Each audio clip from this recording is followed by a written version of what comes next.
Okay. Okay. So the time is 7:02 p.m. on Thursday, September 17th, 2020. I'd like to call this Community Advisory Committee meeting to order. First off is procedural notes on Thursday, September 17th. I'm sorry? Oh, did I just lose Linda? It looks like it. Linda, you there? What's wrong? Oh, Is something wrong? Oh, we can't see your video. Oh. Is everything okay, Linda? Can I proceed? Oh, sure. Yeah, I just turned my off. You don't need to see. Okay. So the first agenda item is the procedural notes that the meeting is just being held electronically per section 19.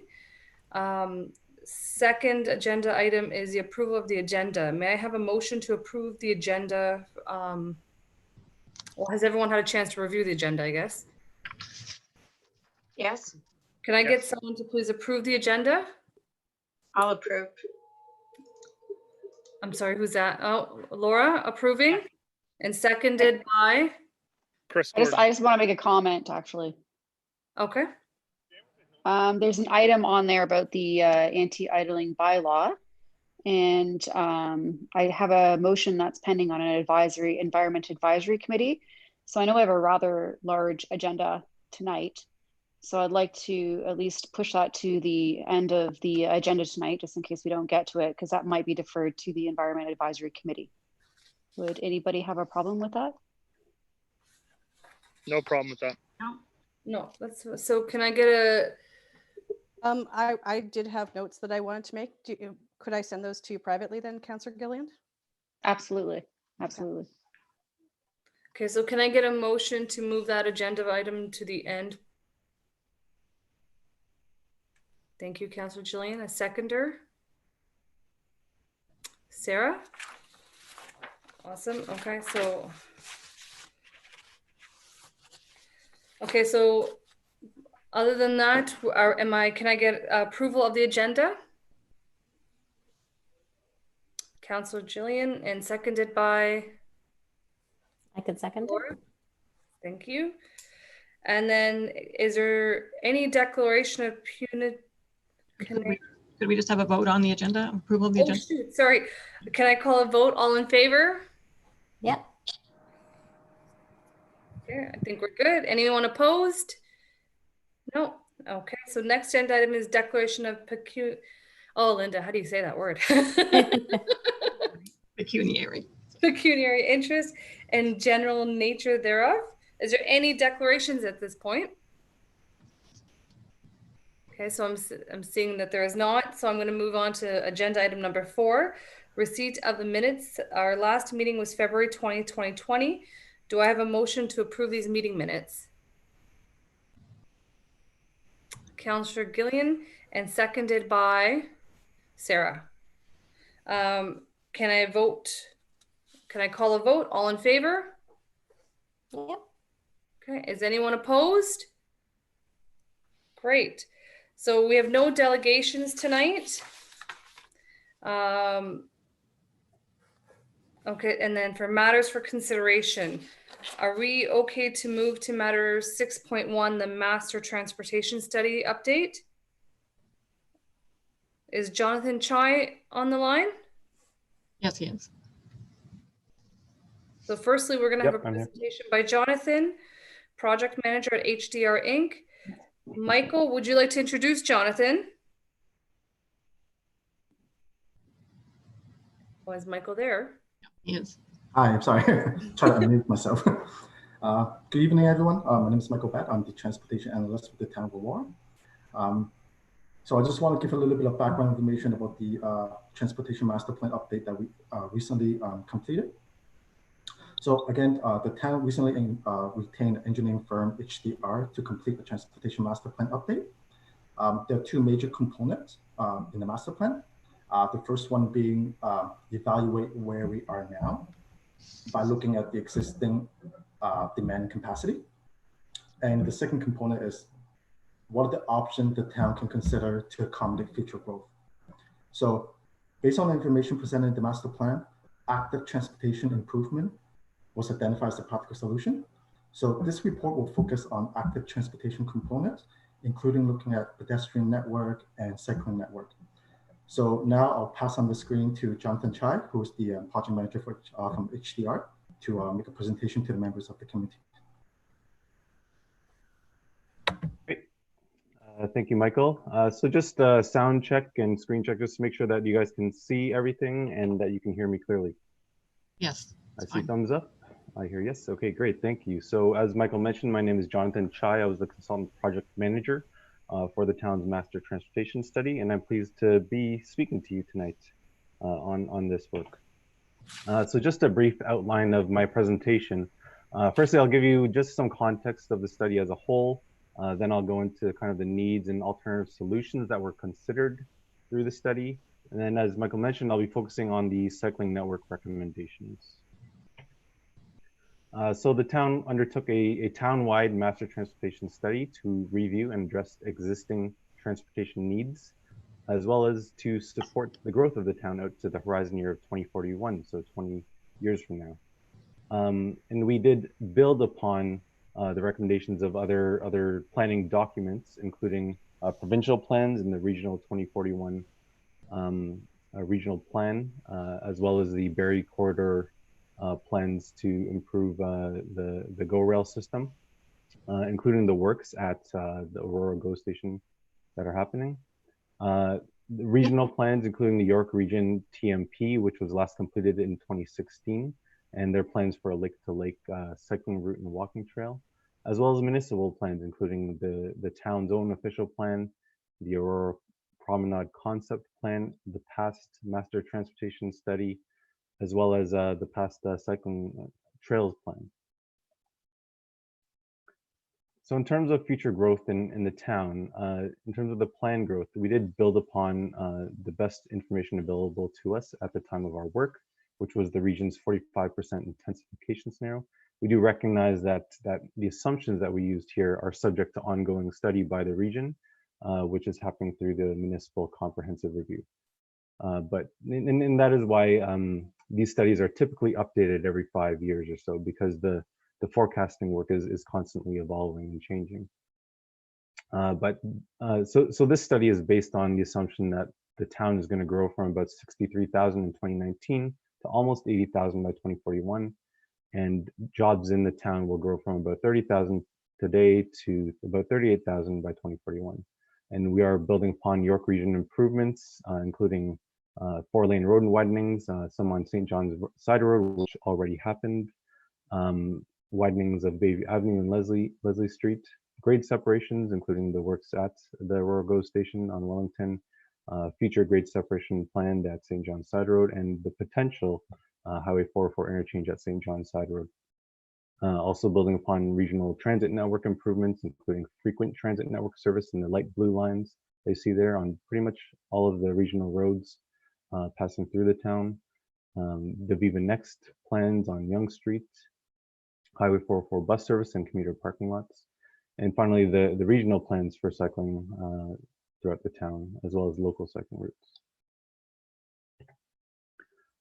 So in the transportation work that we undertook, we did assess the 2041 conditions for traffic in particular, and identified some localized traffic congestion hotspots, and these include locations on Bathurst Street, the southern part of town, locations along Yonge Street, pretty much throughout the town, as well as at Bayview Avenue and at Leslie Street.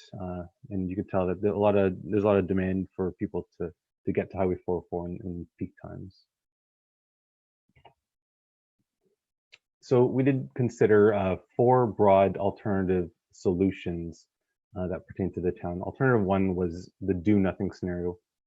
We always need a baseline to compare against. So basically, if we look at the growth by 2041, what do transportation conditions look like? And what if we don't invest in any transportation or programs? Secondly, focusing on travel demand management, which could include, alternative modes of transportation, increased work from home, which we're doing right now, more carpooling, things of that nature, increased transit, as well as focusing more on active transportation improvements. Alternative 3, looking at operational improvements to solve any traffic problems, looking at adjustments to your traffic signal timing, traffic lane changes to facilitate specific movements like right turns or left turns, focusing more on safety improvements. What can we do to just make the system safer? Traffic infiltration improvements to, so what can we do to discourage cut-through traffic from speeding through neighborhoods? Modifications to parking and filling in the sidewalk network gaps. And finally, alternative 4 focuses on road capacity improvements. So increasing the road capacity, widening roads in some locations to accommodate more vehicles. So through our analysis, and we did consult with the public at one point during the study as well, we ended up recommending that alternative 1 and 4 not be carried forward, but we would focus on solutions which are aligned with alternative 2 and alternative 3. So focusing on the cycling side now, this map shows the existing cycling facilities in the town today. In the green lines, you see off-road multi-use trails. So there's kind of disjointed locations where you have a trail system located throughout the town.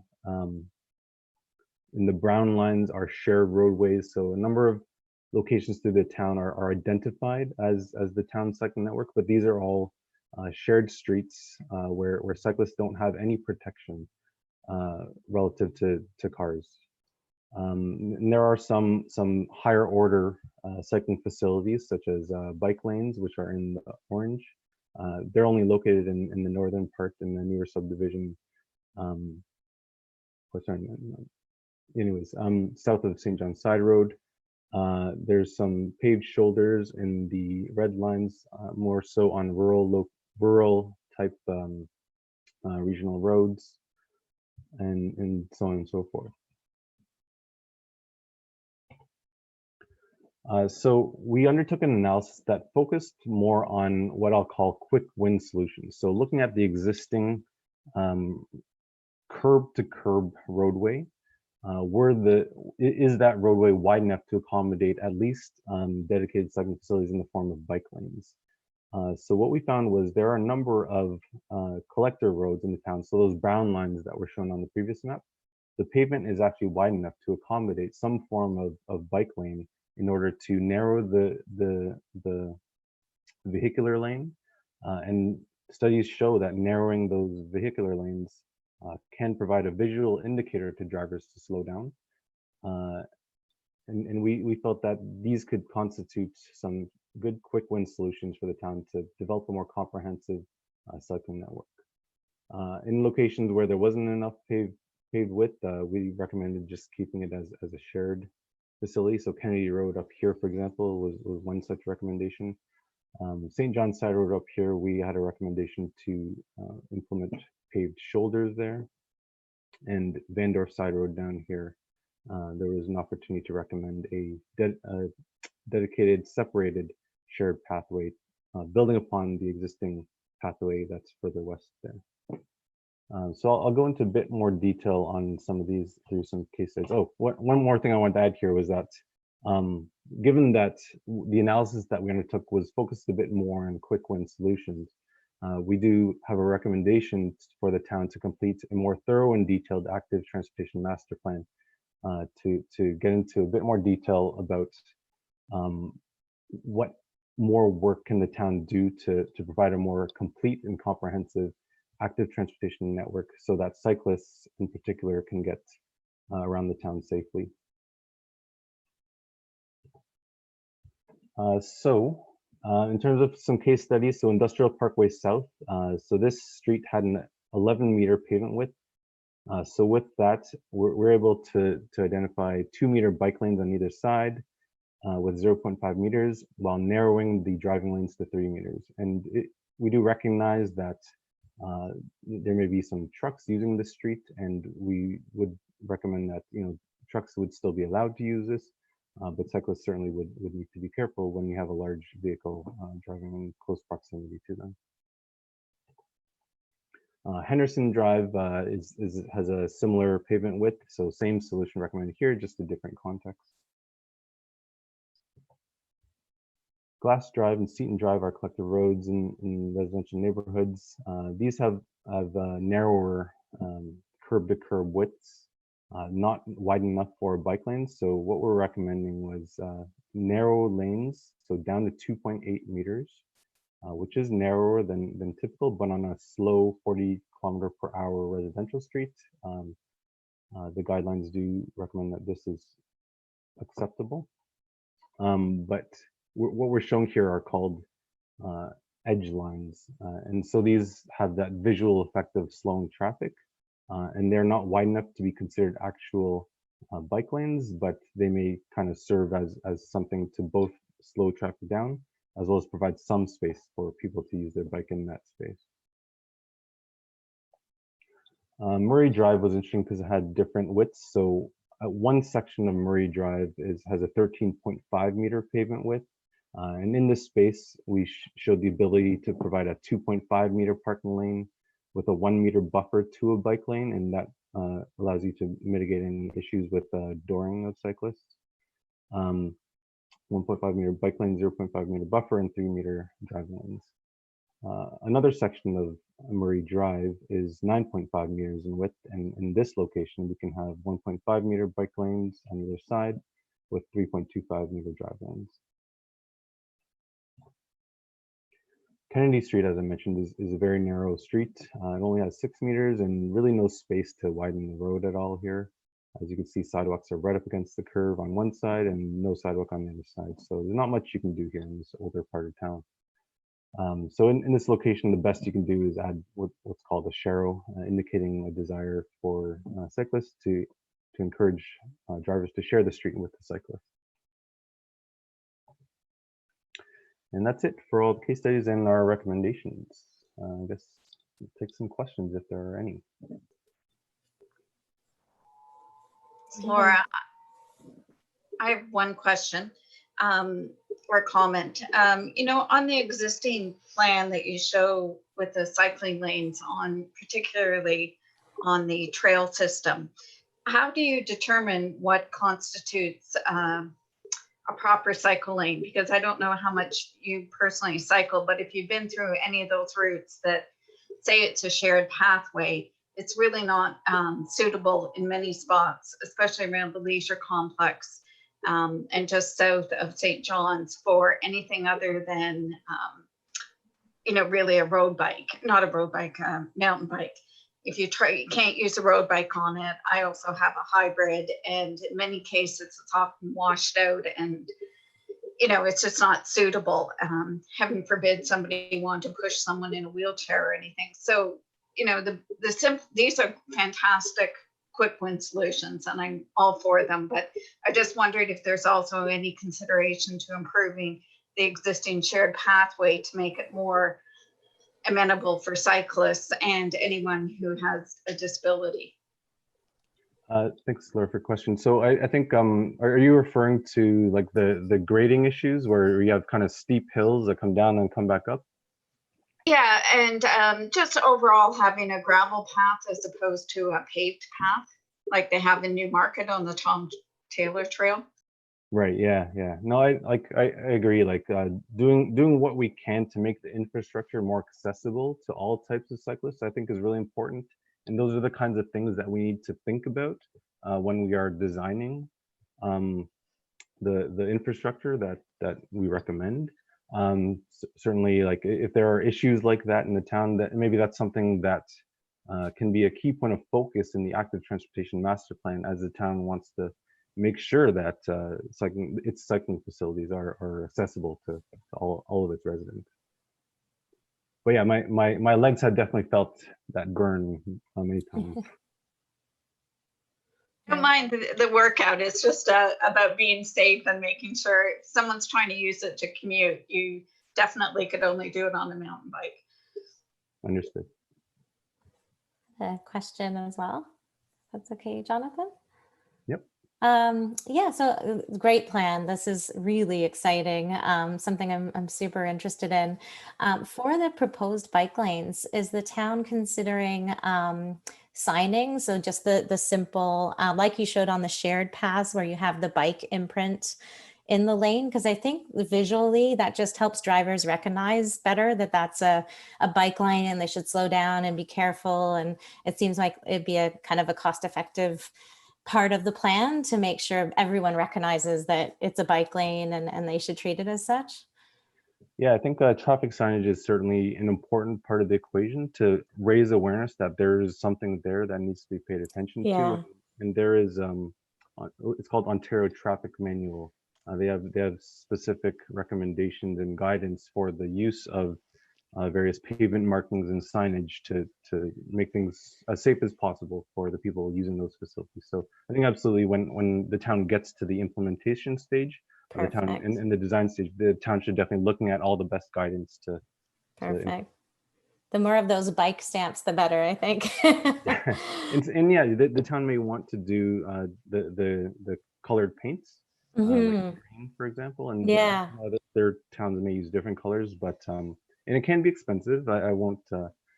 I'll be transparent here, but it could be something to consider. And sometimes that extra paint just adds more visual character, I guess, to the streets that makes it look nicer for all the residents, for example. So it does, something definitely. to consider.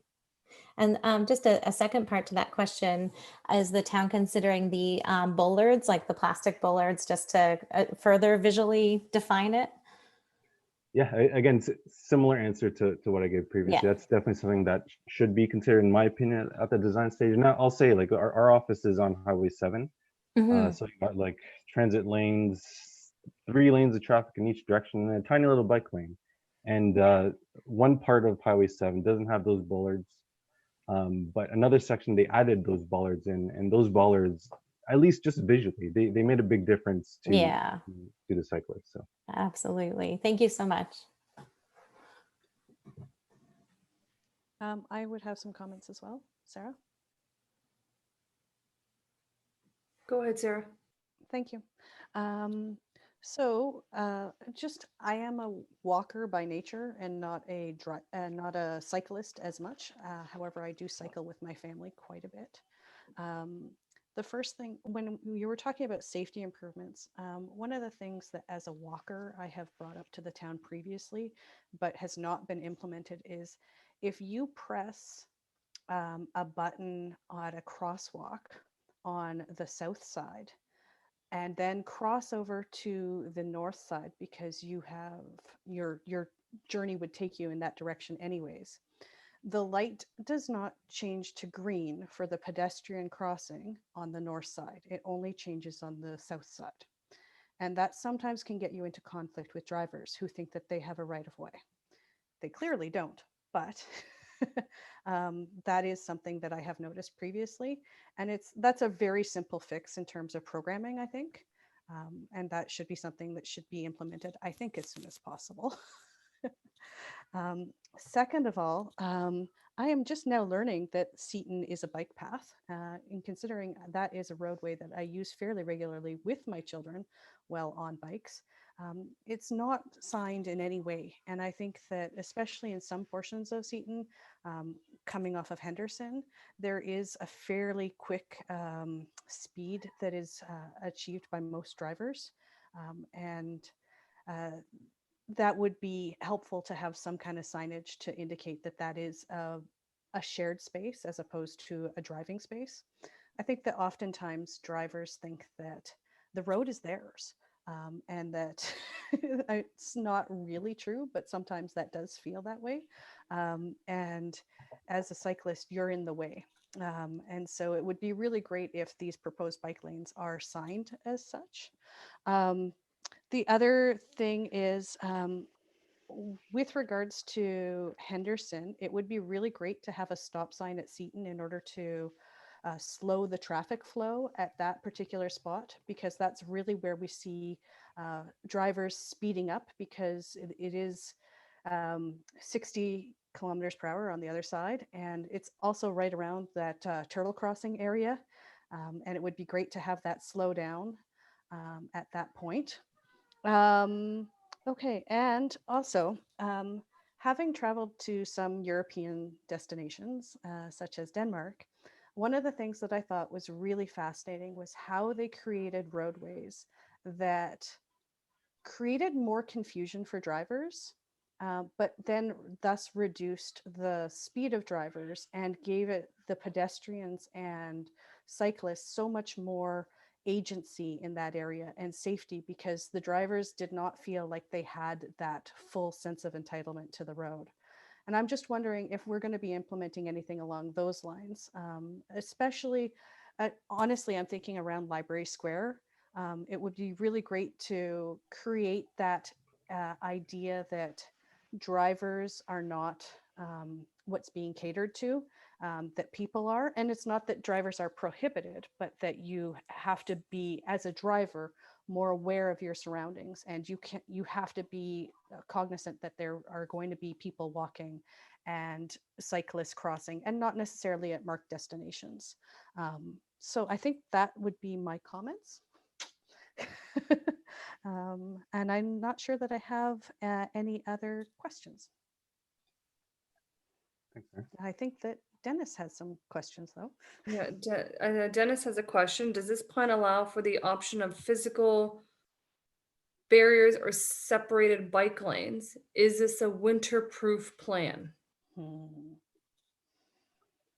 in terms of separated bikeways and barriers, I think Jennifer's question hit on the potential ability to implement temporary bollards, which could be put in place during non-snow removal seasons, and they could be removed during snowfall seasons to allow for winter maintenance. So that's one solution which would help provide extra separation. But for the most part, what we were working with in terms of our study was the existing constraints of the curb-to-curb width of the roadways, because we were just looking for what we would consider cost-effective solutions. Because once you start trying to move your curbs and whatnot, you're dealing with major construction. So that's what our plan focuses on. And yeah, as mentioned, there is a way to provide that physical separation, and we would recommend that the town do that if they want to. But yeah. So thank you. So just to confirm, Jonathan, given the current constraints of the pavement, like footprint, separated bike lanes would not necessarily be possible, right, without increasing that footprint. That is correct. Correct? Okay, Correct. awesome. Yeah, and then I guess my second question, which was totally different, was, is this a 6-month bike plan, or how would it be affected if somebody wanted to go cycling during the winter time? I personally, I believe that cycling can be year-round. It all just depends on each individual cyclist's threshold for cold or ability to just purchase gear that is conducive to cycling in the wintertime, right? Because as long as you're dressed for the occasion, I think there's Dutch examples of people cycling year round. In City of Toronto as well, people cycle to work 24. Actually, yeah, I was thinking more about kind of snow removal and how that might impact laneways and distances. Right. Yeah. So I think as long as the infrastructure is cleared for people to cycle, I think people should be able to do it. Okay, great. Yeah, to the earlier comments about the physical separation, yeah, you could do temporary bollards that can come out that provide that separation during summer months, but you could remove them for snow removal season. Okay, great. No, thank you very much for that clarification. Welcome. I just want to give the floor to Councillor Gilliland, as she had a question as well. Thank you, Gulpreet. Yeah, I did have a question about the map you have up here, which is great. I was wondering about the connectivity from east to west. I noticed that Wellington doesn't have any really recommendations going across. And if I was to look at traveling from east to the west side to get to Bathurst, there really is very limited connectivity, especially if you're trying to get to A to B versus going up and down through some of the feeder streets. And I'm just curious as to, why perhaps Wellington isn't considered for that mode of transportation, cycling wise. Okay, thanks, Councillor. We did focus more so on the town's own collector roads, and it's not shown here, but I'll flip back a couple slides to the region's cycling plan. Here it is here. So you can kind of see here that in the green line, that is a recommended dedicated cycling facility or separated cycling facility actually on Wellington Street from Leslie west to the bridge there.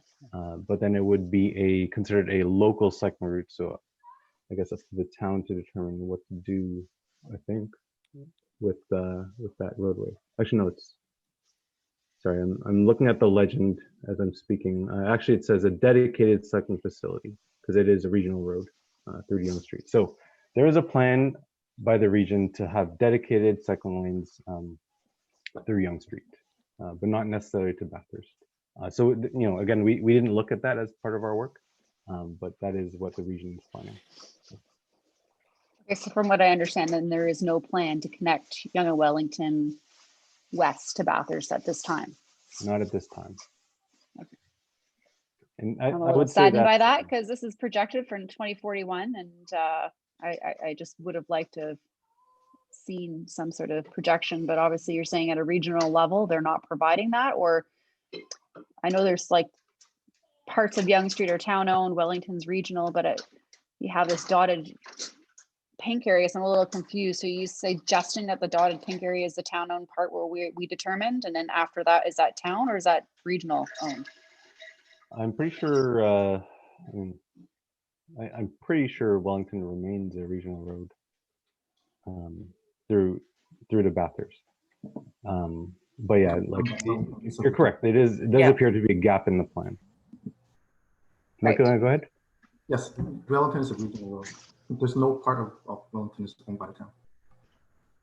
I have to speak up a little louder. Oh, sorry, I just said that the entire part of Wellington is owned by the region. There's no part that's owned by the town. Gotcha. Okay, so I guess to you, Madam Chair, to staff, what is the next stage connecting from Yonge to Bathurst then? Because I certainly don't think we should be waiting till 2041 to make this connectivity happen. Is this what we're abiding to for that timeline? I just would like to be able to submit a comment, or what is the staff's take on that? I believe what we can take on is from Jonathan's work, as he recommended to have a future active transportation master plan, and that's something that we can discuss the matter of the region in terms of connectivities from local road to regional road, and their plans in terms of expanding their cycling facilities. So I think that should be the next step that can consider. Can I just oh, sorry, go ahead. The challenges of Zoom. Yeah, I just wanted to echo her comments because for a fair portion of that road, there's not even a sidewalk. So, you know, I cycle it frequently and I can tell you it's really not conducive to cycling at all. And it's not conducive for pedestrian traffic either. Thank you. I just wanted to add as well another question. About Kennedy. I noticed you had suggested Sharrows, and I understand Kennedy has a lot of speed humps on it, and I believe there are some residents that are potentially lobbying for additional speed humps between George and Yonge, which may come as well. And I just wanted to kind of understand how the Sharrow would work in conjunction with the traffic calming measures there. Yeah, well, I guess personally, as a cyclist, I haven't encountered speed humps myself, so I can't really comment on how comfortable it is for cyclists, although I imagine it might be a bit uncomfortable. I would think that the cyclist may be able to veer around the cycling hump to avoid a big bump in their ride. So, I mean, that's just how I would approach it as a cyclist. Okay, I guess my biggest concern, I had this conversation with staff, and I'll let the rest of the committee comment, is with a big high school there and a lot of traffic that goes there now, and trying to encourage kids to bike to school or what have you. Right now, the east to west or Yonge to west kind of main throughway, it looks like you're actually encouraging the Kennedy Street to be kind of like that feeder, and it just optically doesn't look like the best or the safest way to travel to get to that school. And so I guess I was just hoping we'd have a better solution for that. Right. No, that's understood, and unfortunately, like, it is a bit limiting in terms of the available ability to do anything with that street, and it is an important east-west collector road that connects many destinations to people who need to get to and from destinations along Kennedy. But unfortunately, that's the best solution that would be available to us in terms of without any major property takes or construction, right?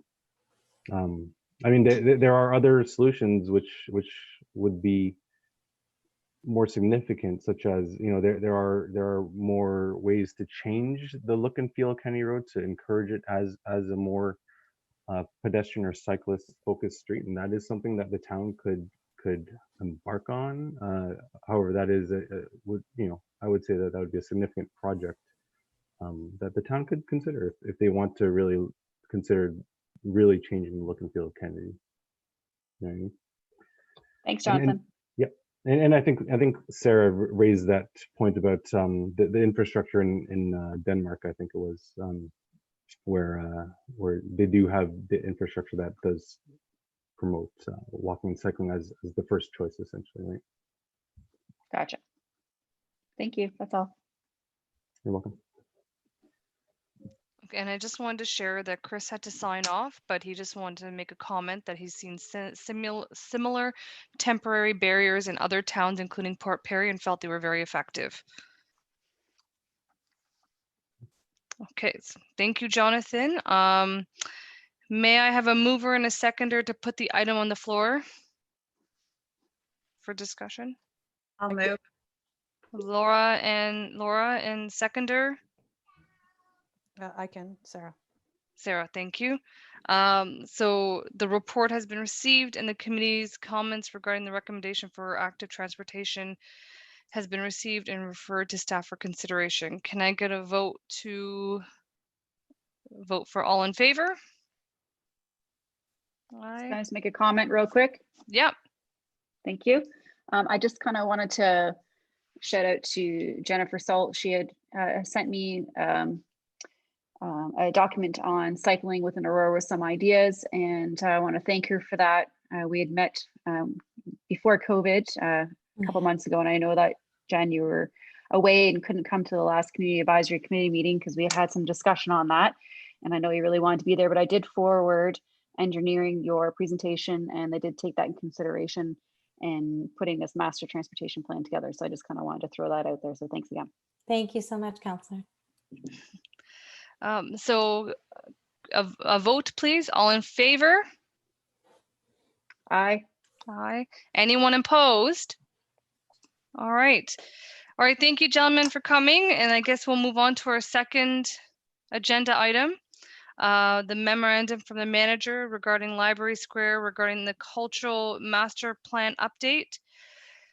Firstly, we're going to have a presentation by Phil Rose Donahue, manager, Library Square. Phil, are you there? Are you ready to go? Yeah, I'm good to go. Can you guys hear me? Everybody? Yeah. Yeah, thumbs up. Okay, so let me share the screen. And let me pull this up. Can everybody see that okay? Yep. Okay.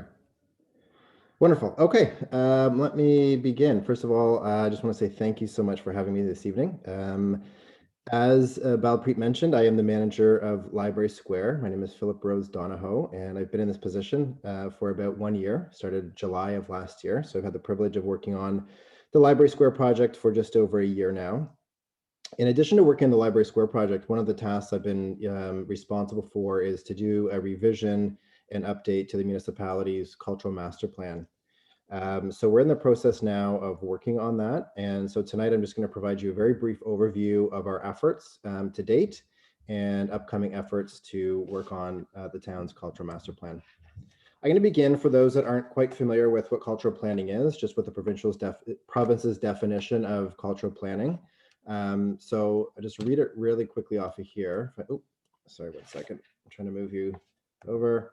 So cultural planning is a place-based approach to planning and development. It is a process for identifying and leveraging a community's cultural resources, strengthening the management of those resources, and integrating those resources across all facets of local planning and decision making.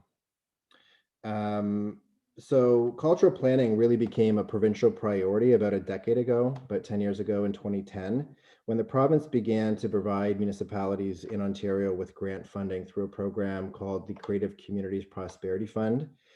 So around that time, really from about 2010 to 2015, a large number of municipalities across the province began to develop cultural master plans or municipal cultural plans. They're kind of interchangeable. The municipality here, the town of Aurora, I know I wasn't here at the time. In my previous career as a manager of cultural services with the town of Georgina, we developed our first cultural master plan in 2012. Here in Aurora, the process began actually in August of 2013. And we completed the first cultural master plan in July of 2014. So it was basically a year in the making. And it was approved, as mentioned, in June of 2014. It was a 5-year plan, so it covered the years, and most cultural master plans have been 5 years. Some, were 10 years, but predominantly they're 5-year plans. And there's sort of a short to medium term planning document to help us, position culture in relation to a number of other initiatives in the community. Many of the culture master plans created at that time were very similar, and Aurora's isn't, very dissimilar from a lot of other ones.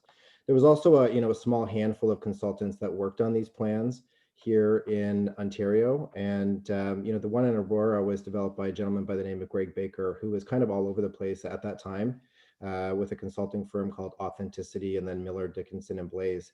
And actually who is now working in Dubai doing municipal cultural planning over there, funnily enough, which is kind of interesting. Many of the cultural master plans were typically, they typically included a vision statement for culture. They had either goals or strategic directions or objectives and action items. The town's cultural master plan that was adopted in 2014 had 4 strategic directions, and then there was 53 corresponding action items. And a lot of them weren't implemented. I mean, part of it was that we had a plan that was in place in 2014, but there really wasn't the staffing resources or even, just sort of the departmental sort of structure to allow for the actual implementation of the action items. So even though a lot of them weren't,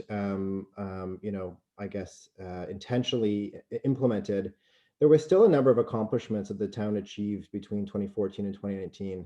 And some of them are listed here on this slide. So we developed some key performance indicators, and those have been developed, but they really haven't been released or implemented at this point in time. The KPIs are essentially there for the municipality to work with our cultural groups in town to try to identify different ways of measuring, the growth and success of the cultural sector here locally. So those KPIs are meant to be sort of a uniform way to work with our cultural groups to say, we want to measure, how many volunteer hours, or how many visitors you've had to your, cultural site, or, how much grant revenue you've brought in.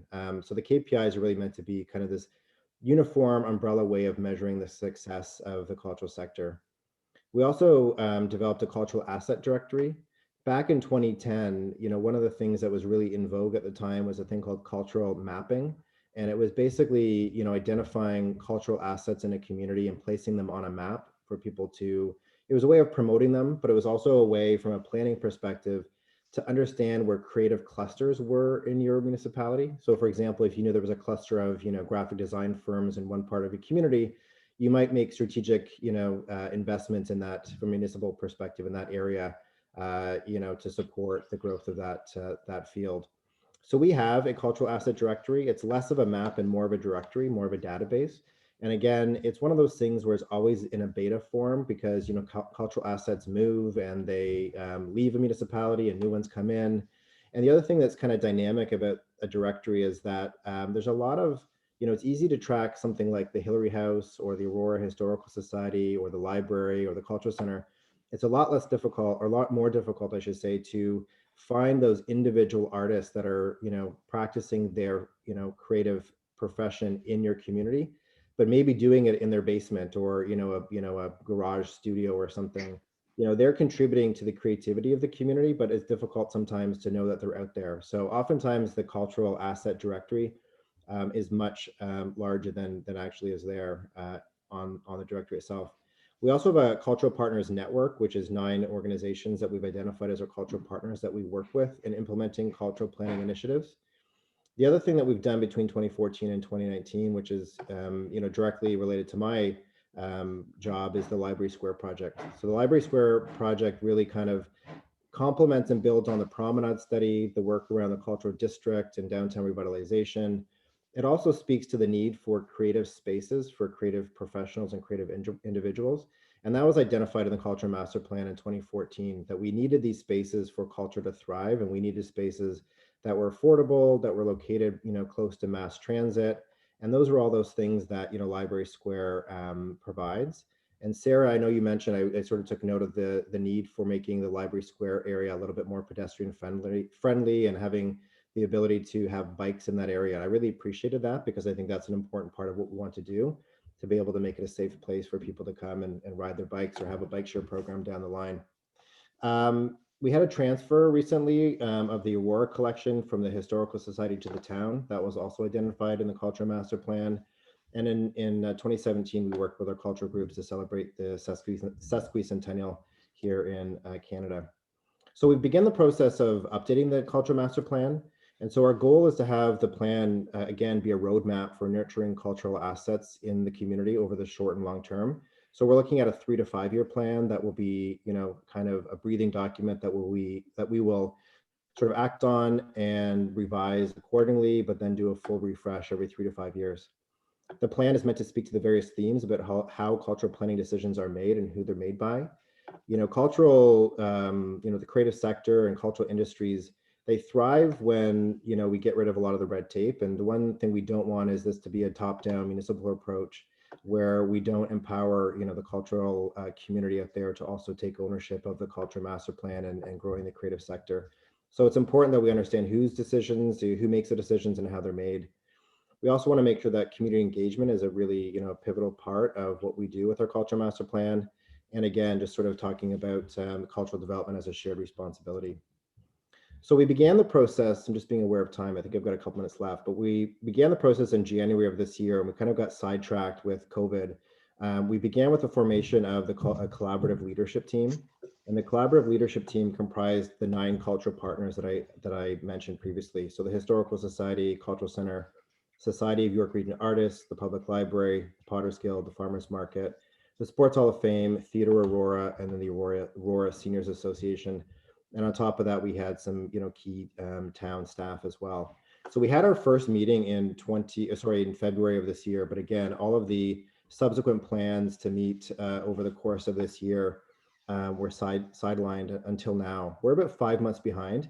I know this is a really difficult thing to see, but I just wanted to sort of show you what the original work plan was for the Culture Master Plan. Our intention was to meet as a group, a number of times this year, to have a cultural forum around this time this year, which is probably going to now be pushed into early next year, to really kind of, we call convene the system, get, the top 100 people in the community that are dedicated to working in culture or the creative sector, and do a lot of engagement with them. We wanted to do a lot of surveying, interviewing members of council.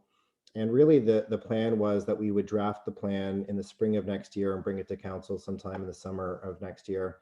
And then we would launch and celebrate the launch of the plan during Culture Days, which is typically the end of September, early October. So we're about 5 months behind, which isn't to say that we can't make up ground, but and we can't, get to that October 2021 deadline. It'll take us some concerted effort. And of course, as we begin to reopen and we begin to get back to some sense of normalcy, we'll be able to figure out if that's doable or not.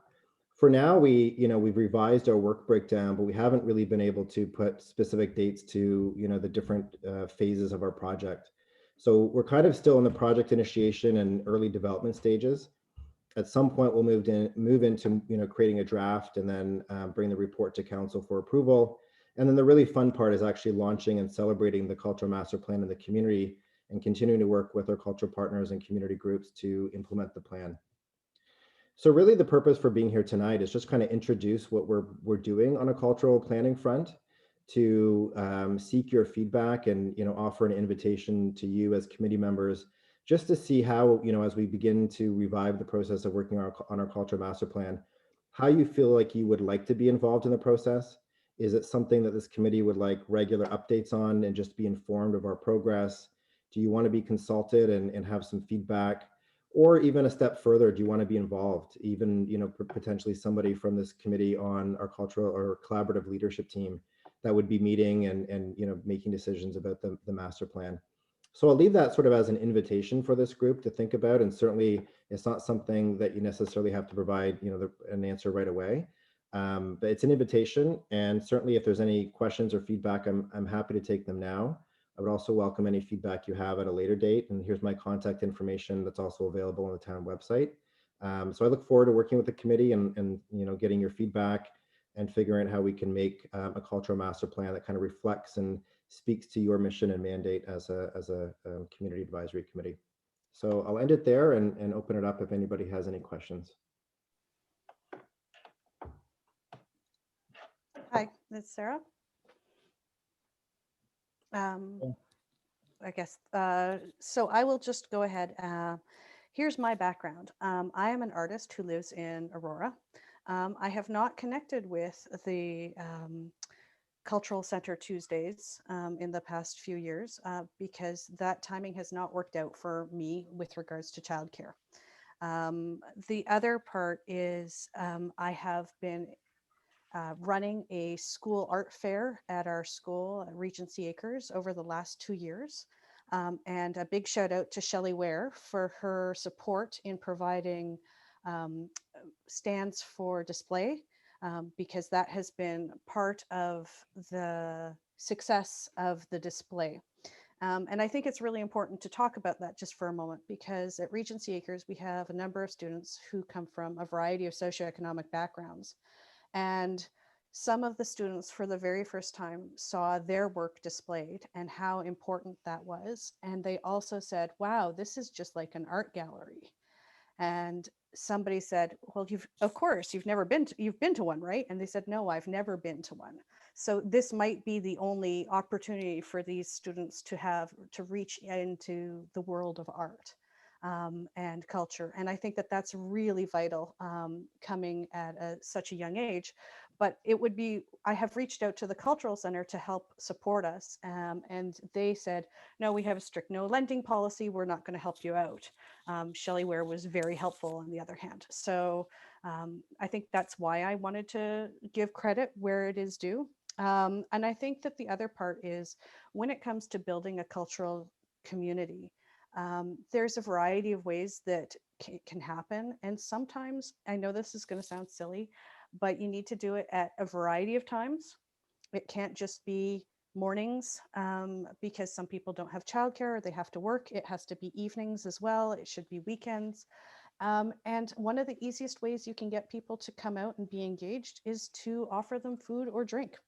And I know that sounds really silly, but sometimes just that little bit of push will bring somebody into community. And that's a really important factor. I think the other thing that I wanted to say is to hear that there were 53 recommendations and only 20 points that were either done or in progress. So not even done was a little disappointing to read this afternoon. I had hoped that in a cultural master plan, it would have had a little bit more boots on the ground, a little bit more items that could be achieved as opposed to that lofty, nebulous kind of plan. So that would be my comments. Thank you very much. Through you, Madam Chair, if I can answer Sarah or just speak a little bit to, first of all, I'll work back from your last comment because I totally agree with you. So the fact that only 20 out of 53 action items were actually initiated or implemented successfully speaks to a couple things. One, as I mentioned earlier, there just wasn't, the staffing or the resources in place from a cultural services perspective to actually, implement the plan. On top of that, I think it's a factor of, as I mentioned, there was a number of consultants that really created probably, the majority of cultural master plans across the province. There's about two consulting firms in particular that it was almost like a make work project for them that the province created for these consulting firms. And the criticism I have is that oftentimes they were very cookie cutter, if I can use that word. So if you look at the cultural master plan that Aurora has, it's not that dissimilar to other municipalities. In some ways, that's a good thing because it means a lot of municipalities are speaking the same language and they understand, cultural planning, in the same terms. But at the same time, it means that it's not really reflective of the uniqueness of each community. And I think that's probably where our plan maybe fell a little bit short. And one of the things I want to be aware of, and by not using a consulting firm to do our cultural master plan refresh, but actually use our internal, staff and our internal, cultural partners here in the municipality, because I think we have the expertise to actually create a plan that is very unique to Aurora. And really, if you have a consulting firm develop a plan and nobody has ownership over it until it actually is done by a consulting firm, then oftentimes you lack the ownership when it's time to implement it, and you lack the excitement. So I think that's the challenge for us, is to really, weave in the community engagement and the public engagement as part of this process to make sure people feel like they own it throughout the planning stages as well as in the implementation stages. And I've made note about the Regency Acres. Totally agree with you as well that food certainly does a lot to get people out. And if that can be sort of the, the bait to get people to actually engage, then I have no problem doing that. We were actually going to partner with the Armory and the Food and Wine Institute to do some community engagement there. And of course, if anybody's been there, they know that the food is pretty phenomenal. So that would have been sort of the way to get them in the door, and then sort of hook them with the food, and then talk about the culture master plan. So I certainly have made note of that. I deal and work with Shelley Ware on a regular basis, so I'll certainly let her know that you were giving her some accolades as well. Thank you so much. I can't speak for everybody else on the committee, but I would love to be involved with this in a more in-depth way. So. Right. As an artist, I think, and I don't know, the composition of this committee, but certainly as an artist, I think you would be a great candidate. But again, I'm not sure how the decisions are made, and maybe we can, I'll get back to you. And obviously there's a conversation that has to happen at this committee table, but I'll make a note of that, Sarah, and maybe we can chat at a later time too. Okay. Thank you. Thank you. Let's have a comment, if possible. Sure, go ahead. Great, thank you. So more of a comment than a question, but I just wanted to kind of give kudos to the town for how Aurora has been able to keep culture going through COVID. So bringing back the music in the park and finding a safe way to do that. And the virtual summer camps run by the town of Aurora. They were a personal lifesaver for me and my 7-year-old this summer. But just huge kudos to the town for being innovative. I think we were like the first to get the farmers market back up and running in a safe way, and just would encourage us to keep being innovative and finding ways to bring culture to life in town in a way that, maybe it has to look a little different now than it did before, and that might be with us for a while. So as we kind of go into this next planning phase, like keeping that innovative spirit, and how do we do things in a safe way, outdoors, whatever it is, but kind of keeping in mind the current situation, and how do we not let it stop us like we've done so far. So yeah, that's definitely the goal. Through you, Madam Chair, that's the goal for sure, Jennifer. And it's kind of nerve-wracking in a way, because part of the what we do, a lot of what we do involves reducing social distance, if you know what I mean. It's engaging with the public and being in spaces and being inspired by other people, and so COVID kind of prevents us from doing that. So obviously, it's kind of sidetracked us a little bit, but we just have to be a bit more innovative in how we keep the cultural stuff alive. Thankfully, there's a lot of great things happening, as you say, in the community. And so, yeah, how do we kind of build on that momentum as we hopefully get back to some sense of being able to be in the same space again down the road? Yeah, definitely.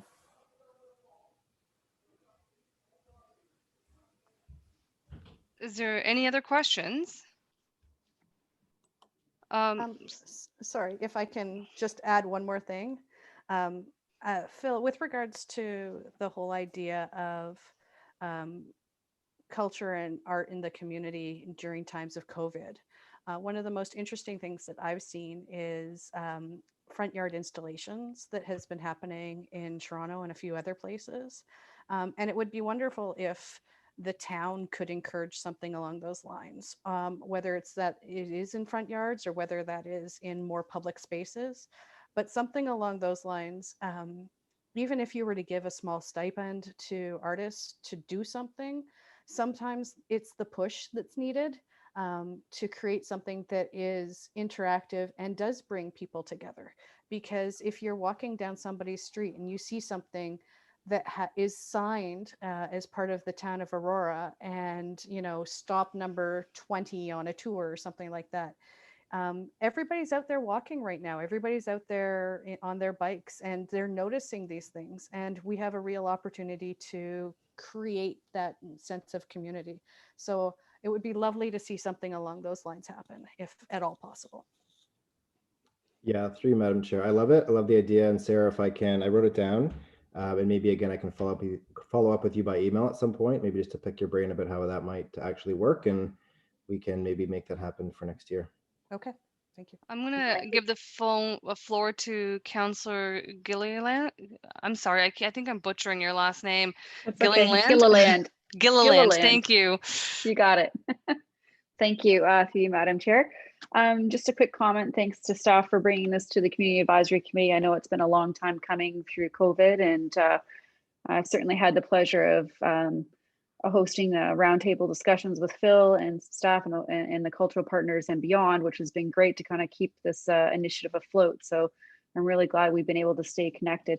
I guess really my only comment is, and Phil, I know that we've talked about this before, is about the list of the cultural partners that we have there. And I did like the fact that you had kind of extended your interest to this committee, if anybody would like to be involved. And looking at that list, and I think you can agree, it would be nice to have some representation on the music side, maybe a little outside that, like Music Aurora and other nonprofits like Marquee and the theatrical side of it as well. And then hopefully that's some feedback you'll take back to the working group that you have now, and taking that in consideration as you do kind of open up the invitation as you speak of today. So that'll be kind of my only comments for that. But again, thanks so much for including this group with comments, because I think it's important that the community engages in this very much. And thanks, Sarah, for all your comments. And I believe Tesha has a. May I just, through you, Madam Chair, can I just respond to Councillor Gilliland for one second? Yeah. Yeah, I've made that note, and certainly that's something I'll go back and I would love to. My feeling is the more the merrier, but at the same time, the bigger sometimes the working group is, the harder it is to make decisions. But I 100% agree with you that we should consider expanding that leadership team and doing it through a process that might be a call for applications. So I'll follow up with you at some point, and I'll speak with my director, Robin, and figure out how we can do that as soon as possible. Great, thanks, Phil. And my comment was just going to be with respect to Sarah's idea, which I think is wonderful, but something that we need to be aware of is bylaws that may restrict certain activities, such as art on front lawns and things like that. So just something to consider, and we need to be aware of. Sorry, Tasia, if I may respond to that. I think that's why I bring it up in this context, because it is something that you would want to do with the support of the town. And if that means that you have to make some accommodations, even if it's just with a posted sign that says that this is part of the Town of Aurora initiative or something like that, so that bylaw officers are aware that it's not in prohibition, or guidelines to artists or something along those lines, so that it is accessible, but it is not it's not acting against the town bylaws. Well, that's my point, is that there may need to be an amendment to the bylaw. So we just need to be aware of that, because if we receive complaints, then we have an obligation to respond to those as well. Because I think it's a great idea. Don't get me wrong. I'm just saying we need to be prepared. Yeah, and we certainly, so I mean, we can consult with our municipal law enforcement, whoever else we need to make sure that, yeah, we're not skirting any rules if that's something that we want to work on. So yeah, we can put that on the radar. And again, Sarah, I can follow up with you by email, and then we can do all the sort of due diligence we need to do to make sure that if it's possible, we can make it happen.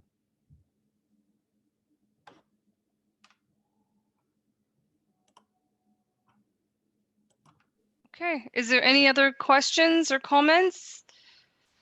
Okay, Phil, thank you so much. Thanks, everybody. Have a great evening.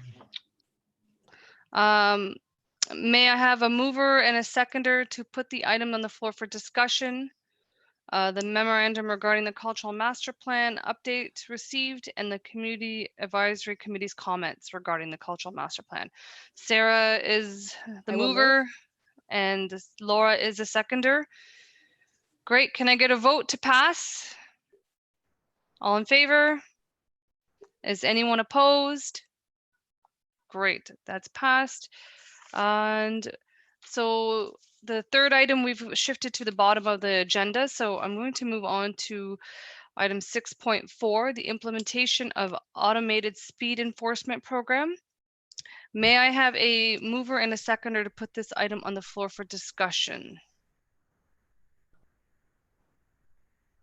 Dennis, mover, Jennifer, seconder.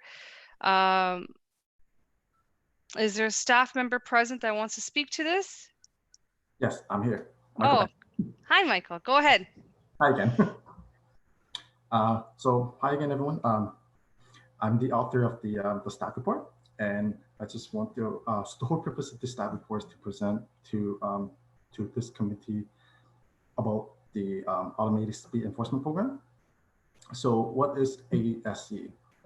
The ASE is an automated speed system that uses a camera and a speed measures device to detect and capture image of a vehicle traveling at excessive speed. So it's very similar to the red light camera that you're seeing on the road. So the province of Ontario enacted regulation to allow municipalities to operate ASE in school and community safety zone only. So right now the town has 4 designated area that's designated as community safety zone. They're located at Orchard Height, McCollum Way, Murray Drive, and Stone Road. So the region has recently implemented a 2-year limited use program with 1 mobile ASE unit.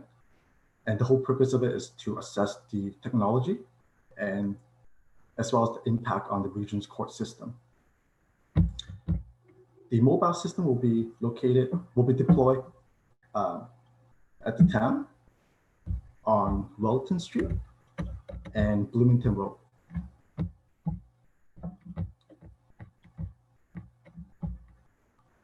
And according to the current provision of the legislation, municipalities are not authorized to process ASE offenses under the AMP system.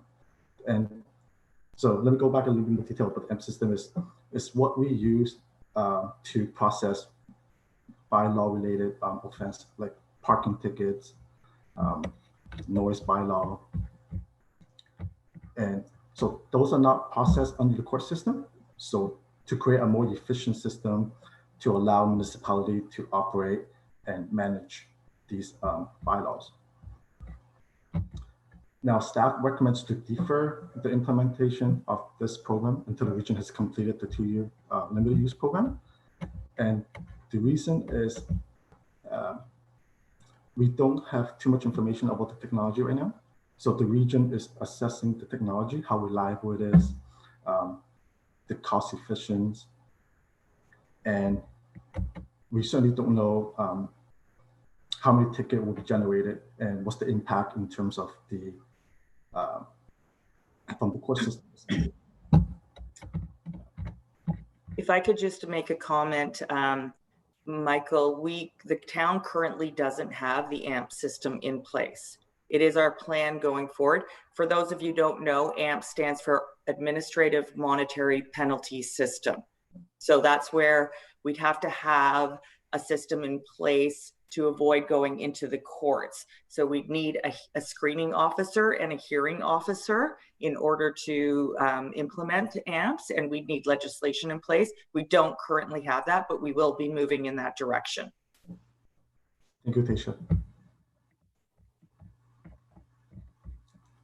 Michael, I read the report and I think I agree with your staff that are saying that we need to hold off for 2 years to kind of assess the pilot project. I think that's fairly reasonable considering, yeah, you're not aware of what the costs are, if this is even sustainable by the town of Aurora, right? Yes. So the whole purpose of it, of the regions program, is that after the 2 years program, they will assess not only the technology, but how many tickets will be generated at each municipality, and those information will be shared with us after the 2-year programs. So we could use that information as a baseline assessment for us to determine how efficient and in terms of the cost for the town moving forward if we were to implement the program. Well, and it's the town who's going to take the cost of the equipment on as well, right? The maintenance and such. Yeah. So you'd want to see what the offset of that is, right? Are you? Yes. Yeah. Fair enough. So yeah, I think that's reasonable saying, let's wait till the pilot project is complete. Yeah, and we would also want to understand who would receive those fines. Would it be the region because they oversee the court system, or would we receive some of the penalties? So under the current regulations, all the revenue goes directly to the court system. To the court system, no correct. cost sharing opportunity or any opportunity to offset the cost under the current system.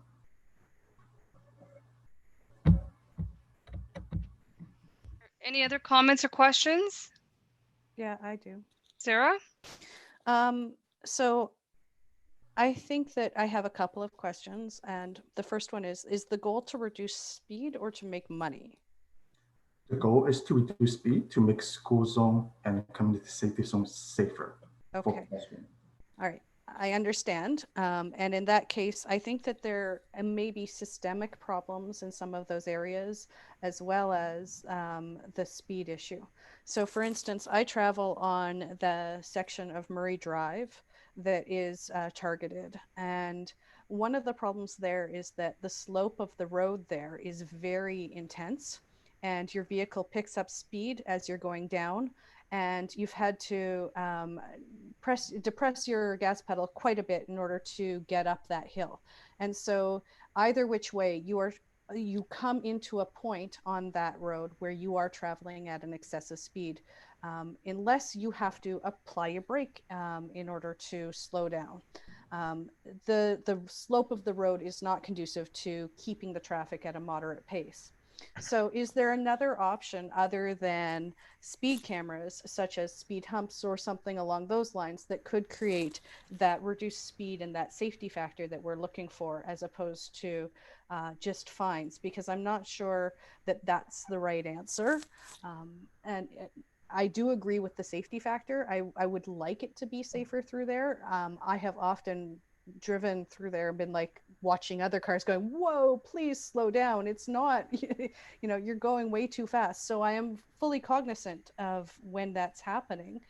But I'm just saying that the road itself is a systemic problem. And so perhaps there's a better option that's also more cost effective of changing the road itself in some way in order to create that safety factor. Thank you. Absolutely, Sarah. Like you mentioned, one of the methods that we can use is traffic calming to install speed cushions. And another possible option is recently the town has installed the flexible post sign around the school area to reduce traffic speed. So we're in the process of determining the effectiveness of that program, and perhaps in the future that program can be extended to other area if it's determined that that program is being effective. So those are more cost-effective solution to slow people down. Yeah. So just to clarify though, Michael, the pilot project, it's only 2 cameras, one on Wellington and one on Bloomington, right? So I should be a little bit more clear. So one mobile unit, and it will be circulated around the entire region to different municipalities. So okay, it will stay for 30 days, and at Bloomington, thing stay for 30 days. But that'll be the base, is Bloomington and Wellington? Yes. Okay.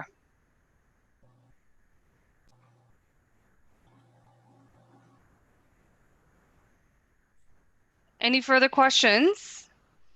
Okay, thank you, Michael. Sorry. Oh, sorry, Dennis. Go ahead. Yeah. No, of course. So just following up on Sarah's comments about the health and safety, I'm always one for a good KPI. And I'm thinking that by deciding not to implement this now and wait for 2 years, that there's a potential cost benefit.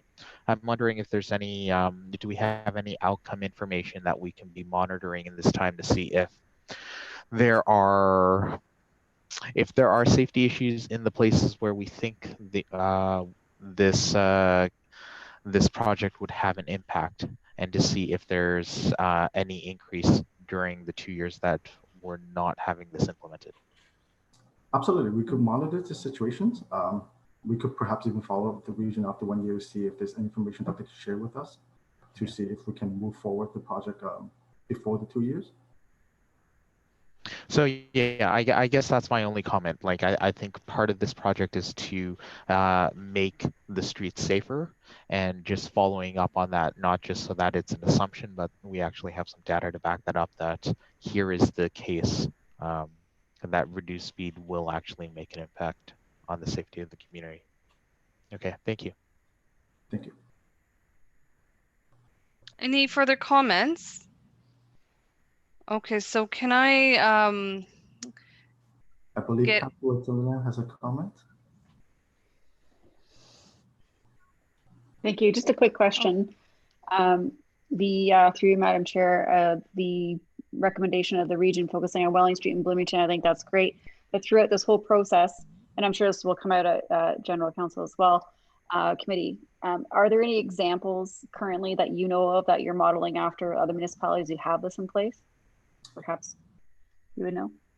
So not within the region. I know City of Toronto has implemented multiple cameras in multiple areas, but not within the region, not any other municipality within the region. I meant outside the region because it's a pilot, so anything outside, like it could be in Peel, it could be in Toronto, it could be Durham.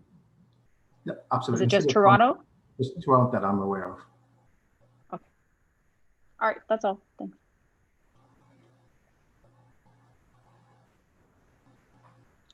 Okay. Any other comments or questions?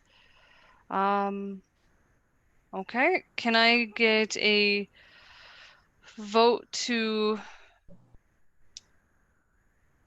carry? Oh gosh, I've lost my train of thought. I'm sorry, guys. If there's no any further comments, can I call a vote? All in favor?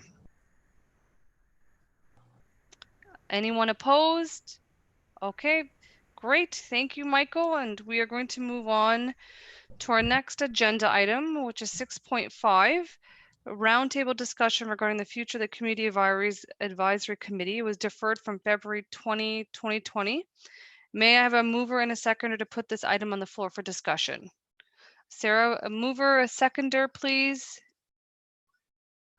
Counselor, perfect. So this was regarding the committee's comments regarding the future of the Community Advisory Committee to be received and referred to staff for consideration and action as appropriate. Does anyone want to start this conversation? I think Councillor, you may have brought it up last time. Oh, you're on mute.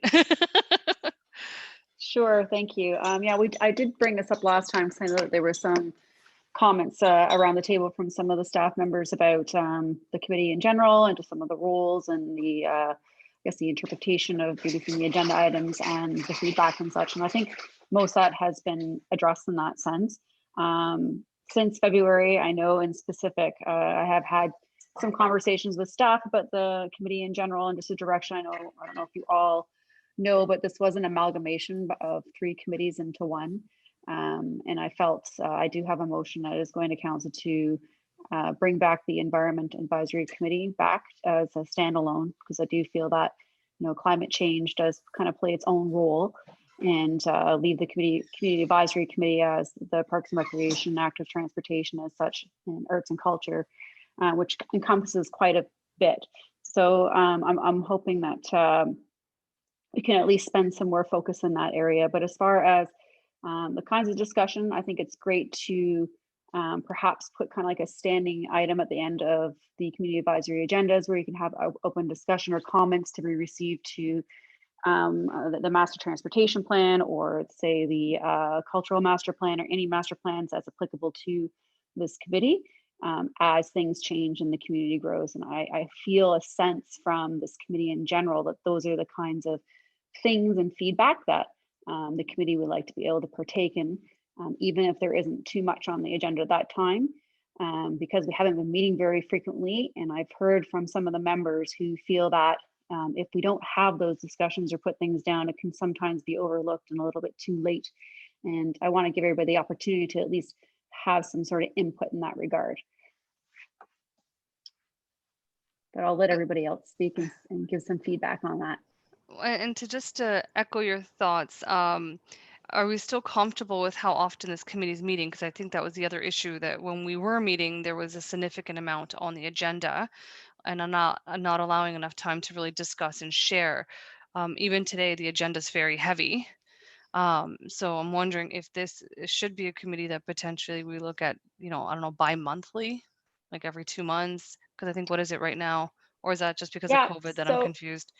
Yeah, and I agree, through you, Madam Chair, I agree there was a lot on this agenda actually taken. And I think that some people did want to be able to meet a little bit more often because it was very sporadic. I know that staff had mentioned that at that time there wasn't a ton to kind of come forward. But I do feel that we are being presented with a lot more issues now, especially not issues, but different projects, positive, maybe some different plans. We also have the sport plan as well, Library Square. There's a lot to encompass, and I feel that I would think that most of you would agree, and most of you felt that if it's necessary to meet, once every other month or once a month, because there's a lot to cover, that you guys would be open to meeting more frequently than I think. Maybe we met 3 times in that short period of time, and it kind of feels very, very spread out. So I'm gonna turn it over to you guys to kind of give me feedback on that. But I think the intent was to at least understand how the kind of input that you guys had wanted, and adding that portion at the end of the agenda to have that open discussion, and everybody was open to meeting a little bit more frequently. I think Sarah's got her hand up. Yes, thank you very much. So I really welcome this this discussion point. I think it's a really fantastic thing. First of all, I love the idea of an open discussion at the end of each meeting. I think that that's a very wise thing to do, because right here in this committee, you have some of the most engaged citizens at your disposal, who have ideas, who are interested in growing the town in a positive way. And this is not just your complainers. These are the people who are here to try and make things the very best that they can. And so I really think that when one of us is bringing something to the table, it's well thought out, and it's part of the thought process of a lot of people who live in Aurora. Also, I think that more frequent meetings is a very good idea, especially for nights like this, where we do have such a heavy agenda. And it would be, I think that especially if we're meeting more frequently, those open discussion points can be captured in a more fulsome way, if we're not pressed for time and people aren't concerned about time the same way. I think that the idea of taking the environment out of this committee, for me, I would feel sad to see it go, but I also appreciate that it's a really big issue, and it deserves that it should have its own thought process that goes along with it, its own advisory committee that goes along with it, because it is not something to be trifled with. It's something to be thoughtful about and have people who are committed to that particular issue. So I think that those would be my 3 comments. Thank you very much. Yeah, I'd just like to echo your comments, Sarah. And, I really think that separating the mandate to have a separate environmental focus is, a really good step to move forward. And I think it will also make this committee a bit more focused, so that we can get some progress. On this agenda, it's really pleasing to see things like the cycling movement, because they're quick wins. They're things that can be implemented regardless of the pandemic and the place we're in. And it's, you know, really nice to see the progress. And I think the mandate of the committee, if we're more focused, we'll make more progress here, and having a separate environmental committee will be just as effective.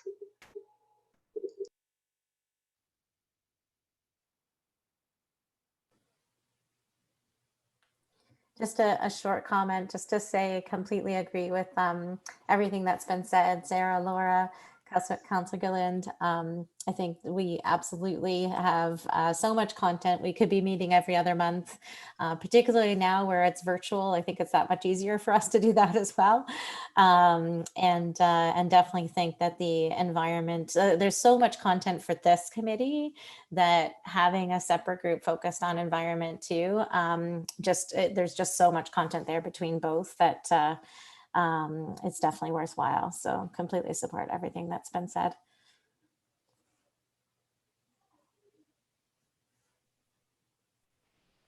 Any other comments or questions?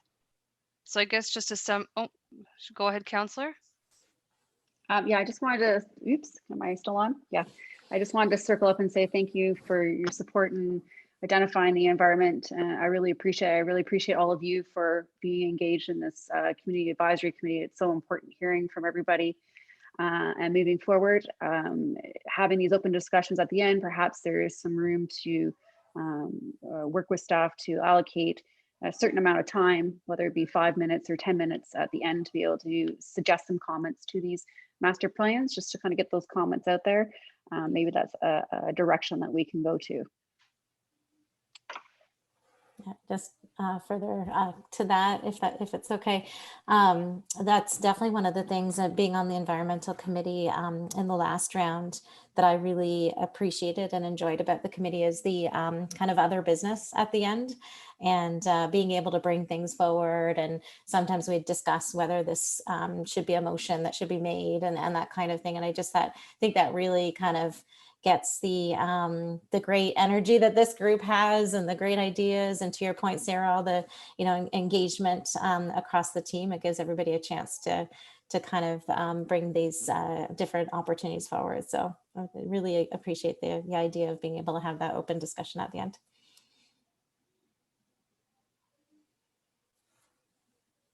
So I have one comment or one question. I feel I'm here if people find my comments valuable. If we want to meet more, I'm good with that. I guess my one question, that one of the things that I'm getting used to here is I feel like a lot of these things come up. We have our 5 minutes and then I kind of lose track of them. So I'm thinking it's like maybe I'm not in the right committee if I want to follow things along more as it goes along. And that's fair enough. But I'm wondering if I feel like a lot of the presentations today have been from staff, and I'm wondering if they're finding it useful or not, or is this just something kind of like a check mark to say, okay, I need to make sure that this comes up to this committee, do the presentation, off we go, right? Because in some ways I feel like our audience with this committee right now are the people that are listening to us, which I feel like is staff right now. So that would be my one question there.